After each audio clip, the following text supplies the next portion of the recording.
we use a thing called a dialogue format. And this is the building blocks to a presentation, the building blocks to an objection. And this is really important to learn because, fast forward 10 or 15 years, you may be in a different state, different dealership, and there may be products that we've never even thought of. You're gonna have to figure out how to handle objections with them and how to put them in your presentation. So the first step of any of the dialogue format is your conclusion. This is what you want your customer or whoever you're speaking to understand when you're done. If I wanted Ashley to understand that this is the best bottle of water in the world, that would be my conclusion. Ashley understands this is the best bottle of water in the world. Say water world a bunch of times, it's got to jumble you up. All right? Now, the funny thing is towards here at the bottom,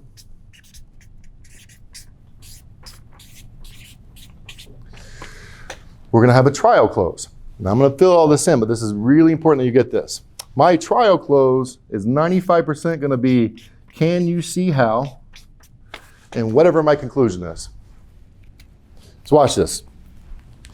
Can you see how this is the best bottle of water in the world? I'm going to get a yes or no. Hey, Ashley, you see the value in that? Oh, I just dropped your water. Look, now it's bent. So, sorry. I have to ask the right question. We've all been to some school, heard somebody say, whoever talks first loses. Everybody heard that in the presentation? Here's the big problem that they didn't give you before that. If you don't ask them a question before you stop talking, it is the most awkward thing in the world because you're like, if I talk, I lose, I talk, I lose. And like each second's like a minute. And she's looking at me like, why are you staring at me?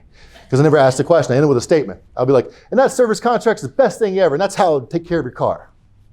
And they're looking at you. But if you just went, hey, can you see how that service contract's the best thing ever and take care of your car? Yes or no, and you'll get the real objection, right? So after my conclusion, when I'm forming a presentation or an objection, I want to have a qualify. It's a qualifying statement or question that you know the answer to. Or no matter what the answer is, it's going to continue to go where you can handle the objection. Okay? After qualify, and this, again, this is where it gets harder for me really to explain stuff. It will come together when I go through a couple of objections, tell you how to sell some things. We call this need awareness. Now, need awareness is nothing more than selling a problem. Okay? I know we talk about circumstances, but here I got to put problem. We got to sell a problem to somebody. And then after that, we're going to have our thing called need satisfaction.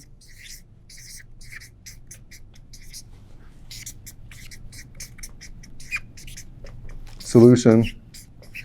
And then just so you know, I know it's going crooked. On the final step is the close. And F&I, it's, would you like your payment to start 30 or 45 days, the 1st or the 15th, whatever it is, because you'll get an answer and then you can move forward. But let's just talk about that. In your presentation currently, you're doing all these pieces, you just don't realize it, okay? I want to take gap insurance, for example. Anybody know what the national average in gap production is? 60%. I think 60? Okay, so it's about 20%, which is sad. Now, we get our number from all deals, meaning leases, cash deals, everything else. We're well over 40%. And we have if you took out all the deals that wouldn't qualify for gap, we're probably about 50 or 60%. Okay? So why is national average 20 and the people that we work with are 60? It's this. Okay, so I'm gonna ask you, what is your biggest objection with gap? But what do they say? That's right, but You say, I don't need it. don't need it. I have insurance. I'm good. I'm fine. Mm-hmm. What's happening now is most F&I managers are thinking that they're getting it from their insurance, but they really don't understand what they're saying. Who knew what gap insurance was before they got in the car business? The raise of hands. Okay. Like half? Well, that means the other half didn't. So I was one of half that didn't, because I never totaled a car, had insurance, never experienced it. I come into a dealership, you pitch me gap, I'm not going to buy it. The reason is because I have insurance, right? So here's how it's trained to present, and they just do it backwards. They train you to go, do you know what gap is? And if you've seen or you've already heard about this, first of all, it's a horrible question, but especially with guys, because if you're a female doing a presentation, you ask that question to a guy, he's going to say yes about 99% of the time. It's all ego related. You know what gap is? Yeah, I do. I know everything is.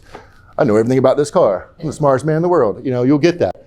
So you can't ask what gap is, but they go, do you know what gap is? And yes, no, whatever. It doesn't matter because they're going to keep going on. They skip this step and then jump here and go, well, if you happen to total your vehicle and your insurance company gives you less money than what you owe the bank, Gap will pay the difference plus your insurance deductible. Cool. Yeah, I don't need it. I got insurance.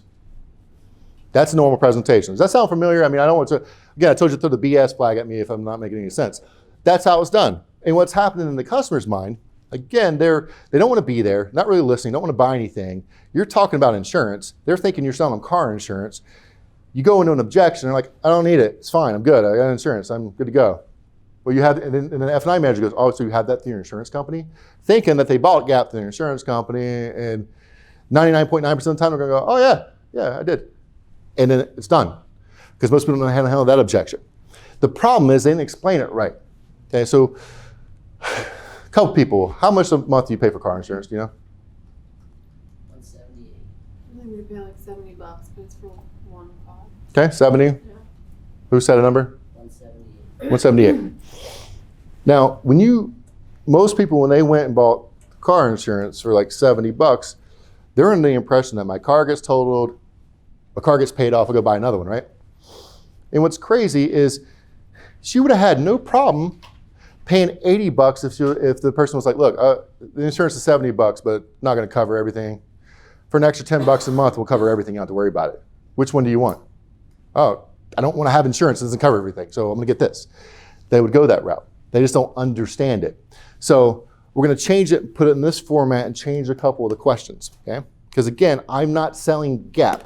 I'm selling what could happen to them. I'm just using Gap as an example. Qualifying. Do you know how insurance companies handle total losses? Yes, no, it doesn't matter. Well, imagine you bought the car, you're a month down the road. We've had a great spring here. We had 70-degree weather, but all of a sudden, I'm not even picking them up to get this week because we're supposed to get like a foot of snow. You park your car on the side of the road, brand new car, it's out there, you love it.